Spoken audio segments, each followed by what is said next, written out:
સાણંદ તાલુકાના વિરોચનનગર ગામે મદની ટ્રસ્ટ દ્વારા પ્રથમ સમૂહ લગ્નનું આયોજન કરવામાં આવ્યું હતું। અમદાવાદ જિલ્લાના સાણંદ તાલુકાના વિરોચનનગર ગામે મુસ્લિમ સમાજના પ્રથમ મદની ટ્રસ્ટ દ્વારા સમૂહ લગ્નનું આયોજન કરવામાં આવ્યું હતું। વિરોચનનગર મુસ્લિમ સમાજના મદની ટ્રસ્ટ સમૂહ લગ્નોત્સવમાં આવનાર મહેમાન અતિથિ હઝરત મુફ્તી रिजवान साहेब काश्मी तारापुर तथा हज़रत मौलाना मुस्तकीम साहब अने हज़रत मौलाना सलाहुद्दीन साहब सिद्धुपुरीનું ફૂલહારથી સ્વાગત કરવામાં આવ્યું હતું। આ સમૂહ લગ્નમાં કુલ 40 યુગલો જોડાનો સમાવેશ કરવામાં આવ્યો હતો, જેમાં 40 દુલ્હા દુલ્હનના અતિથિ મહેમાન મૌલાનાના હસ્તે નિકાહ પડાવવામાં આવ્યા હતા। વિરોચનનગર મુસ્લિમ સમાજ દ્વારા દીકરીઓને દાતાઓ તરફથી ઇસ્લામિક રીતે રિવાજ મુજબ કરિયાવર આપવામાં આવ્યો હતો। આ સમૂહ લગ્નોત્સવમાં હિન્દુ મુસ્લિમ સમાજના તમામ આગેવાનો અને કાર્યકર્તાઓ મોટી સંખ્યામાં ઉપસ્થિત હાજર રહ્યા હતા અને નિકાહની પૂર્ણમાં તમામ મહેમાનોને ભોજન જમાડ્યા હતા। કેમેરામેન અફઝલ ખાન પઠાણ સાથે બહેલોલ મલેક, टीवी 18 न्यूज़ साणंद।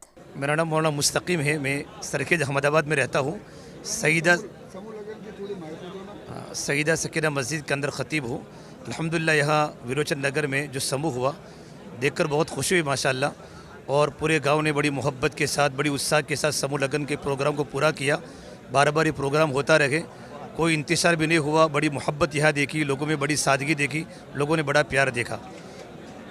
तालुकाना विरोचननगर गाम में आज मदनी ट्रस्टो द्वारा 40 जोड़ानो आयोजन करवामां आव्युं समूह लगननुं। तो मौलाना आपणे पूछ्युं, मौलाना सौप्रथम तमारुं नाम शुं जणावजो?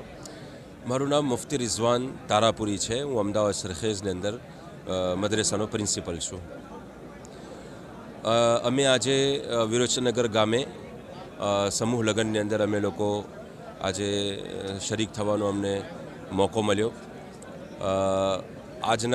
आजना जमानानी अंदर दरेक समाजना माटे जे जरूरी वस्तु है કે જે છોકરાઓને છોકરીઓની જે શાદી સાદગીને સાથે થાય અને ઓછા ખર્ચાની અંદર થાય, એ બહુ અહમ ને બહુ જરૂરી વસ્તુ છે આજના દૌરની અંદર।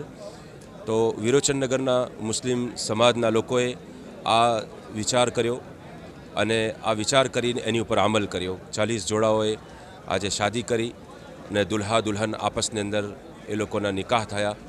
તો હું મુબારકબાદ આપું છું એ લોકોને, અને મારી આ અપીલ છે કે આ જે પ્રોગ્રામ સમૂહ લગ્નનો પ્રોગ્રામ દરેક સમાજની અંદર થવું જોઈએ, અને સમાજના જે આગેવાનો છે જેને અંદર અલ્લાહ તાલાએ જેમને દौलत આપેલી છે, પૈસા આપેલા છે, એ આની ઉપર ખર્ચ કરે, લીલ્લાહ રકમ ખર્ચ કરે અને લોકોની શાદી કરાવે અને નિકાહ કરાવે એની ઉપર।